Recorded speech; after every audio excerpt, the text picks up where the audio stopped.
అరుణయోగ castor oil, అరుణయోగ ఆముదం అండి. చాలామంది ఏమని అడుగుతున్నారంటే, ఇది ఒట్టి ఆముదమే కదా, తర్వాత ఏ ఆముదమైనా ఇలా పనిచేస్తుందా? మేము ఆముదం రాసుకుంటున్నామండి, చాలా ఆముదం, కానీ మీరు చెప్పినట్టుగా మాకు పనిచేయట్లేదు అని అంటున్నారు. కానీ ఇందులో 80% ఆముదమే ఉంటుంది. ఈ ఆముదం కూడా ప్రత్యేకంగా అంటే ఆ గింజల్ని కూడా సెలెక్ట్ చేసుకోవడం, ఆముదం గింజల్ని సెలెక్ట్ చేసుకోవడం చాలా ఇంపార్టెంట్. వాటికంతటా స్వయంగా పెరిగిన ఆముదాలు ఏవైతే ఉన్నాయో వాటినే కొన్ని ఏరియాల్లో మనం కలెక్ట్ చేసుకోవడం జరుగుతుంది. దాని ద్వారా ప్రత్యేకమైన పద్ధతిలో దీన్ని తయారు చేయడం, వండడం జరుగుతుంది.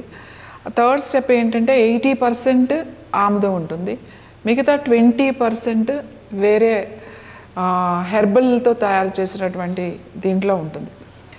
సో అందుకే అరుణయోగ వివిసి ఆయిల్ అంటే వండి వార్చిన ఏదైతే ఆముదం ఉందో, ఈ ఆముదం మీకు మేము చెప్పినట్టుగా పనిచేస్తుంది.